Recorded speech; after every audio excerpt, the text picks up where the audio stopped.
Halo teman-teman semua, perkenalkan nama saya Ralf Nicholas Majukalat Vandalisendap. Dan pada video kali ini, saya akan menjelaskan tentang sosialisasi dan pembentukan kepribadian serta agen-agen sosialisasi. Yang pertama, kita ke pengertian sosialisasi. Sosialisasi sebenarnya merupakan bidang yang mencakup pemeriksaan mengenai lingkungan kultural sosial dari sebuah masyarakat. Sosialisasi membahas interaksi sosial dan tingkah laku sosial. Atas dasar tersebut, sosialisasi adalah bagian mata rantai terpenting di antara sistem sosial yang ada. Secara luas, pengertian sosialisasi adalah suatu proses atau interaksi dan pembelajaran yang dilakukan seorang manusia sejak lahir hingga akhir hayatnya di dalam suatu budaya masyarakat.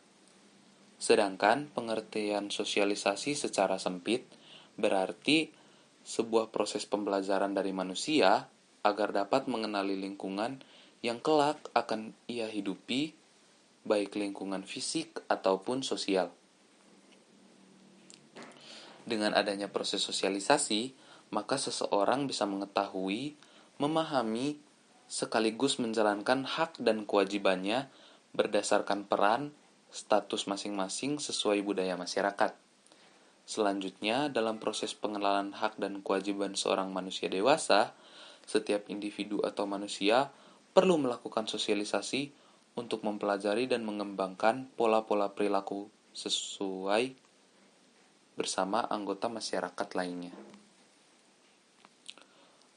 Kita ke pengertian pembentukan kepribadian. Jadi, pembentukan kepribadian secara perseorangan itu meliputi ciri khas seseorang dalam bentuk sikap dan tingkah laku secara intelektual sehingga ia berbeda dari orang lain. Ciri khas tersebut diperoleh berdasarkan potensi bawaan. Jadi, hubungan antara sosialisasi dan pembentukan kepribadian itu teman-teman secara tidak langsung, proses sosialisasi mampu membentuk kepribadian individu dan baik buruknya kepribadian seseorang ditentukan oleh proses sosialisasi yang dialami individu tersebut. Proses sosialisasi akan berjalan lancar apabila pesan-pesan yang disampaikan oleh agen sosialisasi itu tidak bertentangan atau selayaknya saling mendukung satu sama lain. Jadi teman-teman, menurut Fuller dan Jacobs, diikuti dari buku Sosiologi Jilid 1 oleh Kun Mariyati, mengidentifikasikan ada 4 agen sosialisasi utama, yaitu keluarga, sekolah, kelompok bermain, dan media massa. Kita ke agen pertama, yaitu keluarga. Pada umumnya, keluarga terdiri dari orang tua dan saudara kandung. Namun dalam masyarakat yang mengenal sistem kekerabatan yang luas, agen sosial tidak hanya terdiri dari kedua orang tua dan saudara kandung, tetapi juga paman, bibi, kakek, nenek, dan lain-lain. Keluarga merupakan lingkungan pertama sejak individu dilahirkan. Jadi pembentukan sikap dan kepribadian anak sangat dipengaruhi oleh bagaimana corak orang tua dalam memberikan pendidikan anak-anaknya, baik melalui kebiasaan, teguran, nasihat, perintah, ataupun larangan. Melalui interaksi dalam keluarga, anak mempelajari pola perilaku, sikap, keyakinan, cita-cita, dan nilai dalam keluarga dan masyarakat. Sosialisasi pertama kali terjadi dalam lingkungan keluarga. Tentu saja keluargalah yang berperan penting sebagai agen sosialisasi pertama yang dijalani oleh individu untuk mempersiapkan menjadi anggota masyarakat. Keluarga merupakan ladang terbaik dalam penanaman nilai-nilai dan norma. Kita ke agen yang kedua, yaitu kelompok permainan. Pada tahap ini, anak memasuki fase di mana ia mulai mempelajari aturan tentang peranan orang-orang yang berkedudukan sederajat. Dengan bermain, ia mulai mengenali nilai-nilai keadilan, toleransi, kebenaran, ataupun solidaritas. Sedangkan bagi seorang remaja, teman sepermainan memberikan dukungan sosial yang bernilai ketika ia sedang melepas diri dari ketergantungan pada orang tua. Dalam kelompok sepermainan di lingkup remaja, anggota-anggota baru dengan cepat disosialisasikan dengan simbol keanggotaan kelompok seperti gaya berpakaian, penggunaan barang-barang, dan pola tingkah laku tertentu. Contoh agen sosialisasi melalui teman bermain antara lain: 1. Menceritakan hobi atau kesukaan yang dimiliki.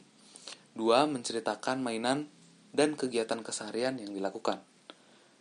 Sekarang kita lanjut ke agen yang ketiga, yaitu sekolah.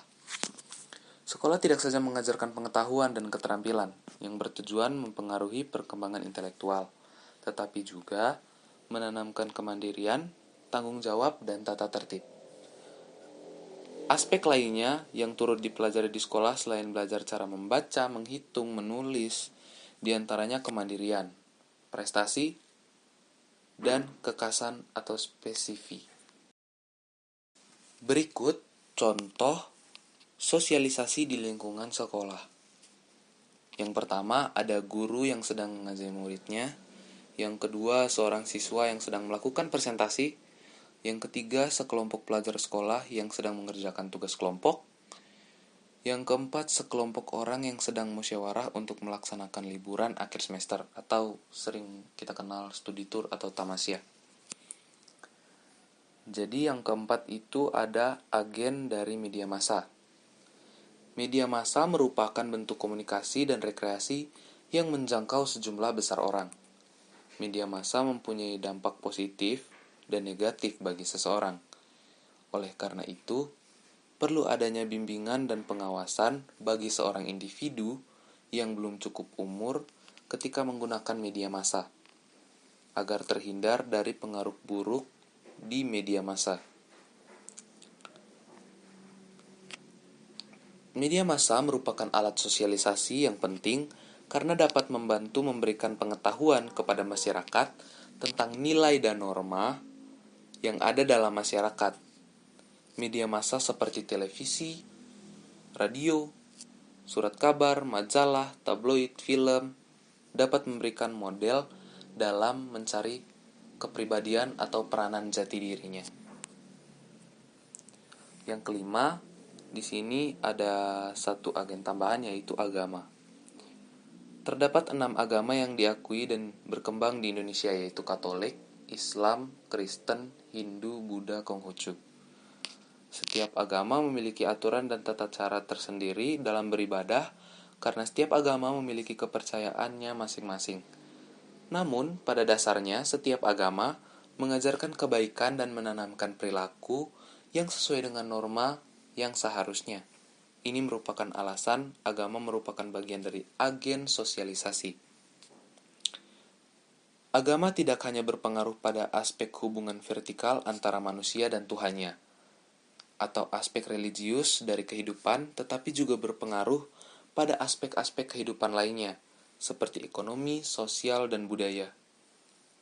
Setiap agama memiliki aturan dan tata cara tersendiri dalam beribadah.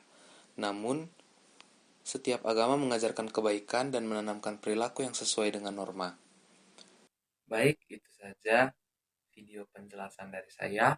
Apabila ada kesalahan, mohon dimaafkan, karena kesempurnaan itu akan datang apabila aku dan kamu disatukan. Sekian dan terima kasih.